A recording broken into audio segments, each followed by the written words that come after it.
Hello, welcome back to my channel. Happy Tuesday. I hope y'all are having a fantastic day whenever you've decided to click on this video. I am here back for another weekly reading vlog. I'm also here because, oh my god, I have so much stuff to do today and I feel like getting it down on camera and telling you what I need to do will make me do it. At least that's my hope. This week's sort of an interesting one because I don't have very much work to do, but I do have a lot of stuff I want to get done for YouTube and stuff done around my house. It's so weird. I cleaned so thoroughly after the wedding and right before we left for our honeymoon, and yet somehow our house is in a state of disarray. I think we've been getting like a lot of stuff from our wedding registry, which has kind of made everything a little messier in our house. Like we just have to find new places for things and or there's just boxes everywhere and it's driving me nuts. So that's on the agenda. Let me tell you what the agenda is for today. First, we need to figure out what we're going to be reading in this vlog. I really have no idea what I am reading. I just finished To Marry Into Metal, which I was reading in last week's vlog. It was pretty mediocre. I gave it 2 stars. Don't want to talk about it. Wouldn't recommend it. But I think this week is the historical romance readathon, so I'm wondering if I should maybe try to read some of the historicals that I own physically. I have a lot of mass markets that I just kind of sprinkled in amongst my other books. I used to have them like in their own separate section of my bookshelves, and now I have them sprinkled throughout my shelves, and I'm like, you know what, maybe I should just read those and just get those out of the way and get those knocked out. So that's the first order of business, is to figure out what we're going to be reading this week. Then I need to go ahead and film a little bit of a bookshelf tour. I reorganized my bookshelves last night and I filmed kind of the like take down and put back up process, but I want to kind of do a little bit of a tour because a lot of y'all have asked for a tour. I don't know that my bookshelves are really that exciting. If anything, they're chaotic. Like, I was looking at the books that I own and haven't read. It's like, okay, quite the mix here of genre. So anyway, I need to film that, and I also need to make a thumbnail for that video. And then I want to get started on a video that I'm very excited about that I talked to y'all a little bit about last week, which is a video where I'm going to be reading the top 10 best-selling KU romances in like a given time period. I have the 10 books that I'm going to read. A lot of them sound pretty good and interesting, and I'm just excited to see if they're worth the hype. They're also titles that I've heard of before for the most part, which like kind of makes sense since they're bestsellers, but they're ones that I haven't read before. So it's like, let's see what the fuss is all about, and then I can tell y'all about it, and I just think it's gonna be fun. So format of that one is just gonna be kind of like a traditional vlog, my kind of traditional vlog, where I don't share a lot of life stuff. I just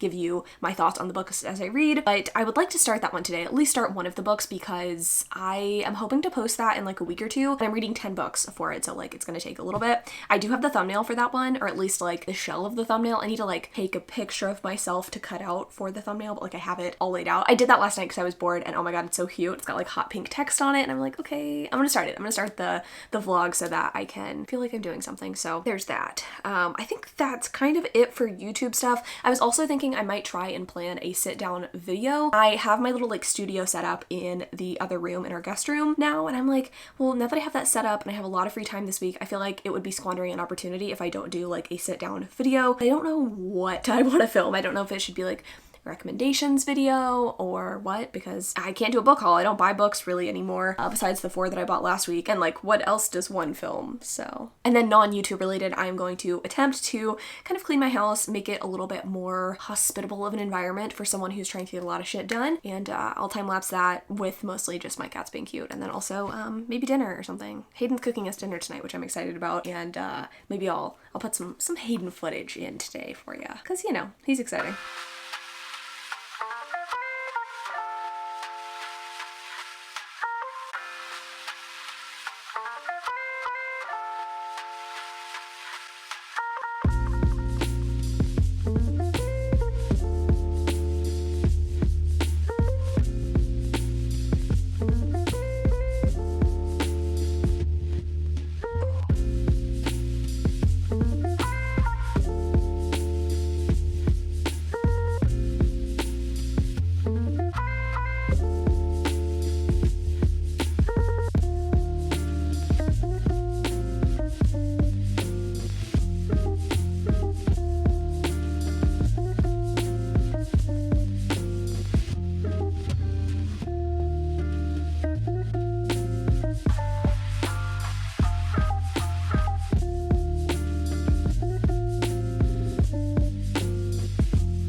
Happy Wednesday. We're back, and by back I mean we're here again to do another Crumbl cookie tasting since y'all seemed to enjoy it last week. We are kind of excited about these flavors despite the kind of like gross looking maraschino cherry on top of this pineapple one. I feel like this is a promising week. I don't know how you're feeling. It's a pina colada. Oh, okay. Pardon me, but that's what I'm saying, like why is there a cherry on top? Because there's normally a cherry in a pina colada. I can't say that I feel like I've ever experienced that, but I trust you as someone who drinks more than I do. Yeah, so I think we have 2 chilled cookies today and then 2 hot ones. So we have pina colada. This one is like peanut butter fudge or something like It's that. like peanut butter bar, with like chocolate on top. This one, salted caramel cheesecake, which is really the whole reason I decided to go. And then we have the chocolate chip potato chip one, and I like a good potato chip, so I'm kind of excited about this one too. Like, these are my thing. I'm tentatively excited about this. I won't be eating the peanut butter one because I'm not a peanut butter girl. Oh, you're not gonna try it at all? Yeah, no. I don't know. Fair. Well, because I know that I won't like it, and I don't want to dissuade people who potentially might be into it. Getting my requisite napkins ready because I know I'm gonna be messy. This one I think is the most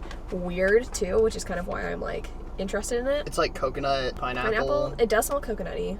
It does taste like a pina colada. I mean, I'm kind of surprised. Like, kind of spooky.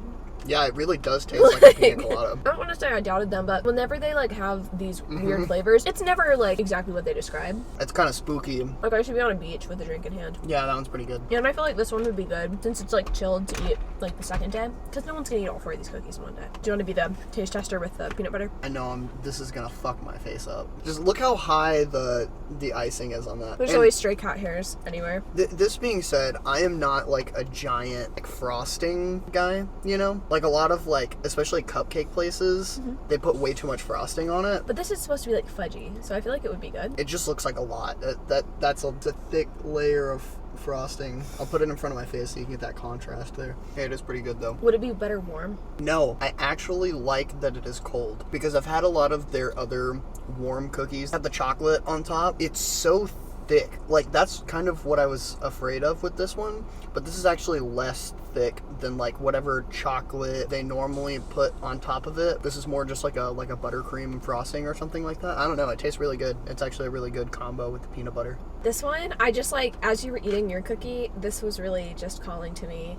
There's something so stunning about her. I know this is going to be good. I love any of their like cream cheese frosting type cookies, so let's move on to the last cookie. We have potato chip. It does have pretzels in it too, which I feel like wasn't on the I didn't realize descriptor. There's more like inside of it. Yeah, they really hooked us up. I was looking at the top and I was like, there aren't enough potato chips. I'm a real big chocolate and potato chip fan, so I think I would like this more if I enjoyed their chocolate chip cookies more. I'm just not a big fan. I don't think they're sweet enough. And that's why I like them. That's because they're not as sweet. Do you want to do that instead of brushing your crumbs on my car? Better than leaving a half chicken sandwich underneath your seat, so. Nobody's perfect. As soon as I put this towards my mouth, like got that initial smell as it got close, I knew I was gonna like it. Yeah. Wow, there's much to consider. There's much to ponder here today in terms of ranking. I'm gonna be controversial and bold here. I'm gonna hold these up for you so you can really understand what I'm talking about. This is obviously number 1 for me. It's really good. This is number 2, actually. Surprisingly, I really didn't think I would like this one as much as I do. It's nice. It's kind of refreshing. Reminds me of vacation. This one's gonna get the 3rd place spot simply because I'm not a semi-sweet chocolate chip kind of girl, and even if they used milk chocolate, which I think they do in their regular chocolate chip cookies, I'm just not into it. Like, they're just not sweet. Oh, did this one specifically say semi-sweet? Semi-sweet, yeah. Oh, I didn't realize that. And Hayden tends to like the more, he calls them biscuity chocolate chip cookies because, you know, they're just like a little less sugary, and their like texture is more like bready, almost like a biscuit, you know? Yeah, and I'm a classic cookie kind of gal.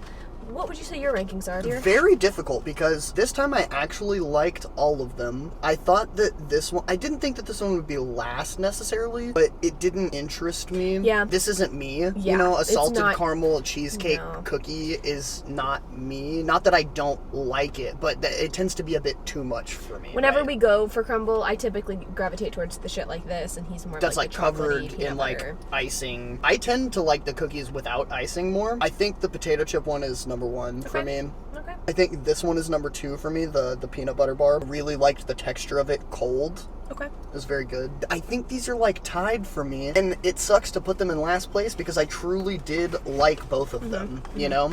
I need another bite of this one. She's different, you know? She's not that summer girl. It is a lot of fun, and it's a good flavor. I think if I had to eat like 2 cookies, like 2 of any one of these cookies, I think this would be at the bottom because it's like a novelty flavor. I don't know how much of this flavor I could truly And I think that's why I enjoy like back to Crumbl, back. because you're not really going in to get like a dozen of the same cookie like you do at like a Tiff's Treats, if you will. It's just you're here to try things, and I don't know, usually we don't end up eating the entirety of every single cookie anyway.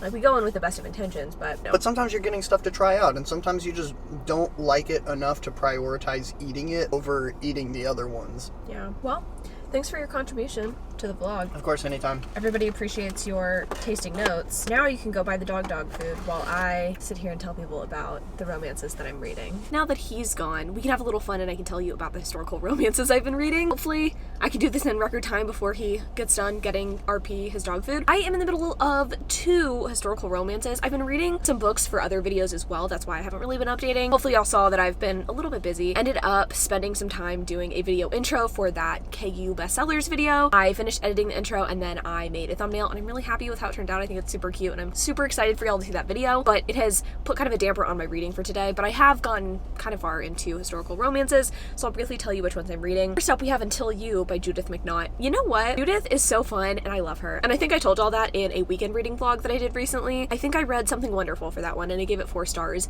Until You is a book in the Westmoreland series. Until You is a story about our main character, Sheridan. Let me just tell you, this story has already so many twists and turns, even though I'm only like 30-40% of the way in. She is supposed to be in charge of this like 17-year-old heiress, this American heiress who's coming to the UK to finally marry. But before that happens, she ends up sneaking off of the ship that she is going to the UK on and ends up eloping with a man, and Sheridan is left to explain to the heiress's betrothed what actually happened. So she ends up showing up on the docks, and the guy that she is meeting, she thinks is the betrothed of the heiress that she is supposed to be watching, but instead it is the Duke of Westmoreland. But before Sheridan can explain herself, she ends up being knocked unconscious and completely losing her memory and her identity. Adding to the confusion is the fact that Stephen, the Duke of Westmoreland, accidentally killed the American heiress's betrothed with his carriage. So he is having to pretend to be the guy that he killed so he doesn't disturb Sheridan, who can't remember her own identity. So they're basically having to pretend to be engaged and neither one really knows who the other is.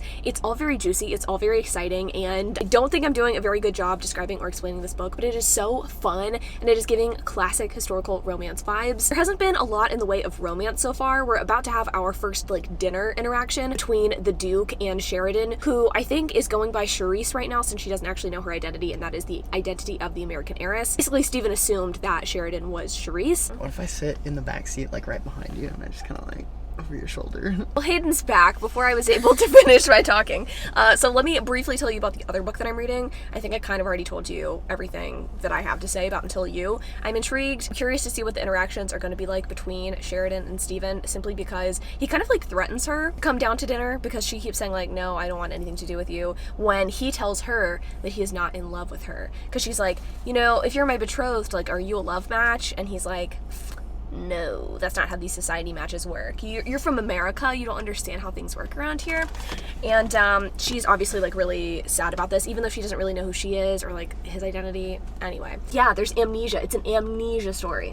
Are you intrigued? And then the other book that I'm reading right now is 9 Rules to Break When Romancing a Rake. This is one that I'm reading for the video where I read your top 10 favorite historical romances, and I have started this book twice at this point and I'm still kind of confused about the setting. Like it keeps changing. Here we go. Let me try to explain it. We have our main bitch. Her name's Callie, I think short for like Calliope or something even more outlandish and strange. She is like 28, so she's obviously a spinster. Nobody wants to marry her, and her goal in life is to kiss someone and perhaps to fuck. We don't really know. She has 9 rules that she's gonna break when potentially romancing this rake. She gets into a situation where she is told that she is beautiful by this guy. A few years later, she kind of can't stop thinking about him a little bit. She knows he's a rake, so she doesn't really want much. This is just a really good day. So Callie ends up kissing this Duke back in the day, and then a few years later, after she has formed this like to-do list of fucking and kissing, she ends up coming into contact with him again, and she kisses him, and in this process, he's like, hey, but like, what if you helped my new sister that I didn't know that I had? Will you help my half-Italian sister integrate into English society because I want her to stay here? For God knows what reason, even though she's like insistent on going back to Italy. I think what's tripping me up is that the interactions that Callie is having with the Duke are taking place place in places that I don't understand. It'll be like 1 second she is in the parlor with her mom talking about how her sister's getting engaged, and then the next second she is in this guy's apartment, and like that's just not how shit happened back in the day. So like, how did she get there? Why was she there in the first place? I'm just not really understanding it. You know what I mean? Am I hating it? No. Am I understanding the hype behind this book? Also no. I just don't really love the rake and his interactions with Callie. I also can't for any fucking reason remember his name. And he also has a twin brother. It's a book. It's a book that exists. 20% into this one. Clearly my recollection's not super great on what this one's about, but reading it and I'm trying to get through it for this video, and the brakes behind me, this truck keeps, you know. What is a rake? He's a guy who fucks. Oh, that's it? Like lots of people who he's not married to. So like me. I'll talk to y'all in a little bit.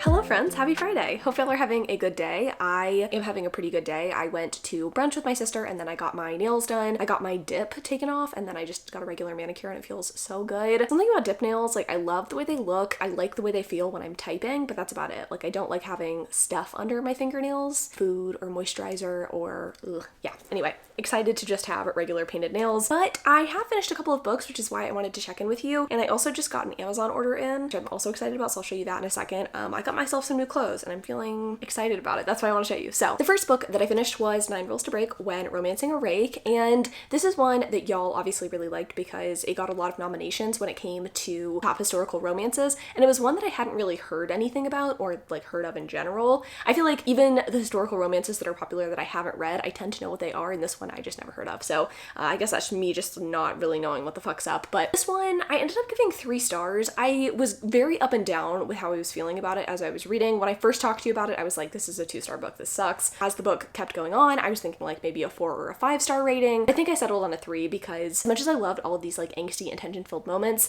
throughout the story between our hero and heroine, I felt like our heroine was just a little bit too ridiculous for me, like a little too, I want to say, out there. Here's the thing, I understand that you have to create interesting plots for a hero and a heroine during a historical romance, and I understand that sometimes those can be a little bit outlandish, but I just felt like this one was a little bit too out there for me. Our heroine was like trying to, again, like do these 9 rule-breaking things in order to, I guess, have a good time. She's like, I've been a spinster for 28 years and I have been a good girl this entire time and I want to go and live my truth and live my fantasy and have fun. And like, I kind of understood the desire there, but the actions that she took I thought were kind of silly, and she got herself into a lot of silly situations, which always culminated in her meeting the Duke, or the hero, again. Like, she wants to go fencing at a gentleman's club. Oh my god, who does she end up fencing? It's the guy that she's gonna end up with. And it's like, it happened over and over and over again. And I don't know, it felt a little bit forced after a while. I think like 1 or 2 of those situations happening would have been like fun and interesting, but then after a while I was just like, can we have something different here? It felt very repetitive, I guess. And then on top of that, there's a moment where our hero behind closed doors is speaking to one of his friends and basically is telling the friend like, oh, I don't have any interest in Callie because she's plain and missish and like, yeah, she's just definitely not for me. And obviously he's trying to hide his feelings for her, but she overhears that and she gets upset about it and it makes her self-conscious, and she kind of forgives him, and then like there's a compromising situation and he's like, I'm gonna marry you, and she's like, why would you want to marry me if I'm so plain and boring? At the beginning, as the story was unfolding, I was kind of getting Pride and Prejudice vibes. I was getting a lot of like witty banter and tension and conversations, and then as the story went on, I just felt like it kind of started falling apart a little bit for me. The tension wasn't there, it was too repetitive, and I felt like our hero and heroine, there was just too much miscommunication there. I totally understand why people like this one. I think the writing is more fun than a lot of historicals, but I don't know. It wasn't everything that I wanted it to be, though I'm glad I read it and it was a perfectly entertaining read, which I appreciate. The next book that I finished is one that I haven't talked to you about, and it is 800 Graves by Laura Dave. I picked this one up because... Is it Everything I Never Told You? I don't remember the title of the book, but whatever her release last year was that won like the Goodreads Choice Awards or something, I don't even know if it won the Goodreads Choice Awards. It was nominated, it was a mystery. I really enjoyed it, so I was like, I'm gonna pick something else up from this author, see if I like her backlist. This story wasn't a mystery, it wasn't even a thriller, it was just kind of a dramatic family tale, and honestly in some ways it kind of reminded me of Malibu Rising. There was a lot of like juicy details, there was a lot of like cheating on spouses and stuff like that, and it was fine. It was about this family who owns a vineyard, and the father is trying to sell the vineyard, much to the chagrin, I guess you could say, of the daughter, and she's trying to find a way to save the vineyard and to buy it for herself. She's a successful attorney in San Francisco, or like maybe not even San Francisco, LA, I don't know, somewhere in California. She's like, you know what, I'm gonna move home, I'm gonna buy this place and it's gonna be great. She also finds out that her fiance of a few years, who she is set to marry in like a week, I want to say, has a secret daughter she knew nothing about. So there's a lot there. Also, she finds out that like her mom is sleeping with a man that's not her dad, and I think if I were to rate this book, I would give it like 2 or 3 stars. Like, it was fine. I don't feel like I learned a lot from it. Like, I think it was trying to prove a point or prove a lesson about love, but I feel like it got twisted so many times that I don't really feel like I understood what the actual takeaway message was. I couldn't tell if it was you need to find someone who fully understands you or you need to find someone who loves you unconditionally. Like, I couldn't really tell which it was, and it posed those two ideas as like opposite, like they couldn't both coexist. It was a bit weird. Not my fave, but I would be interested to read more from this author in the future because it was still an enjoyable listening experience, even though it wasn't like an amazing book. I listened to most of this when I was on vacation, like coming home from Mexico, and honestly, it was fine. It was perfectly fine. Those are the 2 books that I finished. I know, thrilling things. I'm hoping to maybe get farther in Until You today. To be honest with you though, I am kind of more in an audiobook mood, and I do need to finish this Josie Silver book called, I think, something on the island, one night on the island, 1 week, 1 month, one time on the island. I don't know. This one, it's yellow and green. I only have this book for a couple of more days, so I think I'm gonna try to finish that one tonight. And I'm also reading some juicy and exciting things on Kindle. I'm not gonna talk about here because I'm doing that for that Kindle Unlimited best-selling romances video. So yeah, that's where I'm at on that. I guess before I go, I'm gonna give y'all kind of a brief haul and or tell you what I'm doing for the rest of the day. It's like 3:30 or 4 at this point. I just got a text that Hayden's wedding ring got resized and is ready to go, so we're gonna pick that up later today. I don't know if we're gonna eat at home or not. Chicken is thawed.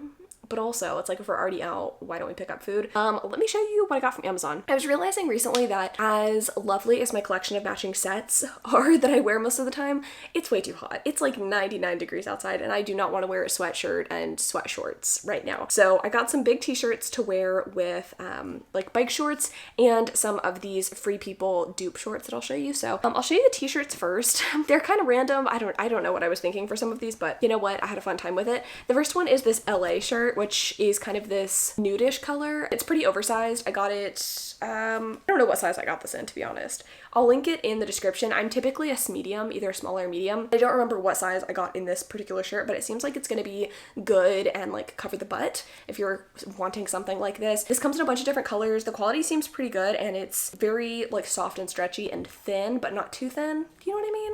Like, I want a t-shirt in the summertime that's gonna feel breathable, but also isn't gonna be sheer, and this definitely is not sheer. So I like that. Excited about this one. These next two, I am from Texas, okay? Let's just put it that way. So the first one is Hotter Than a Hoochie Coochie, which, you know, if you were an old school country music fan, you know what that means. Hayden really wanted this, so this is definitely going to be a shared t-shirt, and I think I got this in like a men's large or something like that, but it's not really like a men's shirt. I wouldn't say it's curvaceous, but it definitely doesn't have that like traditional unisex fit, so if you're trying to pick this one up, just letting you know that is kind of the case.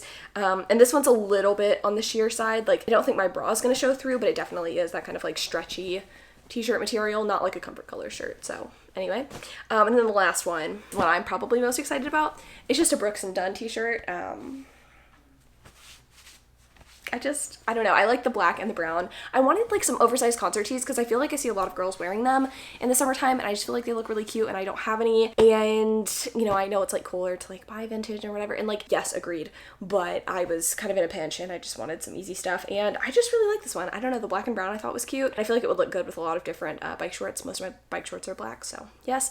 Oh, and then I got 2 pairs of the Free People dupe shorts. I haven't worn these yet. I have tried them on. They do fit, which is nice. I think these are pretty true to size. I'm not sure if these are an exact dupe for the Free People shorts that everybody seems to like, because I don't own the Free People shorts. They were never something that I thought that I needed until this year, but these are the like really high-waisted, like thick band athletic shorts that kind of sound like a tent, is what Hayden says. He's like, sounds like you're wearing a tent. So that's fun. I got the black, and then I got the army green. I like green with my new hair. I think it's kind of fun. And I feel like I can kind of mix and match some of these shirts with these shorts, and then also with like bike shorts. I'm wearing bike shorts right now. That's why I keep looking down. But yeah, very exciting clothing haul. I'll leave links in the description description if you're interested in any of this stuff. I think I have some more stuff coming. I have some really cute oversized t-shirts coming from Etsy that are comfort colors, so they'll be a little thicker, but yeah, I don't know. I just wanted some like casual stuff. I keep thinking like, oh, I need like cute blouses and like lightweight things to wear, but frankly, I'm home so often, and the last thing I want to do on a hot summer day is put on a cute blouse when I'm just like chilling at home, you know? I just got back from brunch and I took off my cute dress to put on this ugly big t-shirt, so I'm gonna go, I'm gonna read, and I'll get back to you once I decide what I'm reading and how I feel about it. Hello, happy Monday. It's been a second since we last spoke. Not gonna lie, Saturday and Sunday were rough mentally, was going through some existential stuff. Do you ever just like wonder what there is to live for? I have not read very much since we last spoke. I mean, I have, but I haven't. Like, I read 1.5 books for my Kindle Unlimited video, and I'm like midway through a YA contemporary that I just picked up on a whim because I was like, surely this is gonna help my mental health. So far, that is not proven to be wrong, but I ended up DNFing One Night on the Island by Josie Silver. Holy fuck, this book was so boring. You know what? Different strokes for different folks. Different books. I don't know what rhymes with books. There's reasons that books are published. There are books for everyone out there, but sometimes I read books and I'm just like, who the fuck is this book for and who enjoys this? Which I feel bad saying because I literally clicked on a video today by someone I really like love, and they were saying that they really enjoyed this book and it was like one of their favorite books of the year, and I'm just like, you know what, I'm glad that this exists for someone, but goddamn, I cannot understand why people enjoyed this book. It's so boring, and maybe if I had trudged past the 30% mark on this book I would have understood it, but it wasn't much of a romance. It was about this like sad divorcee and this like 30-year-old woman who ended up getting like double booked on an island, like on the one place that you can stay on this island because it's not a tourist place. I don't know. I could tell it was going to be some like heartwarming shit about this woman like trying to find herself, and like I think the whole reason she's going to the island anyway is to like marry herself. I just didn't really want to stick around for it. I just know. Which, you know what? Someone will enjoy it. Someone out there will enjoy it. I just personally couldn't. I have started This Adventure Ends by Emma Mills, which I am actually enjoying. It's a YA contemporary. It's one that I have on my shelves. I keep going back and forth in my head this month on like how much I need to be reading for like my fun, exciting videos that I'm excited about, and then how much of my backlist I want to read, because this is overwhelming to me and like I really would like to at least cut this in half by the end of the year. So it's like, what do I read? Anyway, This Adventure Ends is actually pretty good though. I feel like it is helping my mood a touch. It's humorous, it is fun. It's about this girl who moves from New York to Florida, and she is trying to get a painting back for her new friends who are twins. Their mother recently passed away, and she was an artist, and one of their favorite paintings that their mom painted got sold. Like, the dad just ended up selling the painting, and they're upset about this, and so the friend of theirs, can't remember her fucking name to be honest, she is going to make it her mission to hunt down this painting, and so that's what she's doing with another friend of theirs. I don't think girl or the friend, Sloane is her name, I'm pretty sure. I don't think Sloane or her friend have told the twins like, hey, we're looking for this painting, but like that's what they're doing. And it's entertaining. I like the relationships, I like the banter. I don't know, friend groups in high school in YA contemporaries can either be really, really great or really, really unexciting, and in this one I'm actually enjoying it. So that's good, because the one other Emma Mills book that I read I did not like. I did not like the main characters in that one. I think it was like Foolish Hearts or something. I think it was centered around a school play, which I think is probably why it didn't work for me. I was not a theater kid, for the record. I'm also halfway through this horrible Irish Mafia book for my Kindle Unlimited video, which I'm trying to finish up today. That video I think is going to be fun. There's some gems, but there's some real fucking duds. But yeah, that's it. That's where I'm at with my reading. I hope that was an exciting update for you. For the most part, I had a good time filming this vlog this week. I think that doing these has been a good way for me to again be able to like read my backlist, and also to just be able to film when I'm not in hyperdrive, hyper-focus mode. You know what I mean? Like, I like filming, but I can't always read 10 books for a video and post it. I say as I'm doing this video and 10 books for a video. Anyway, thanks so much for watching. Love you all so much. And until next time.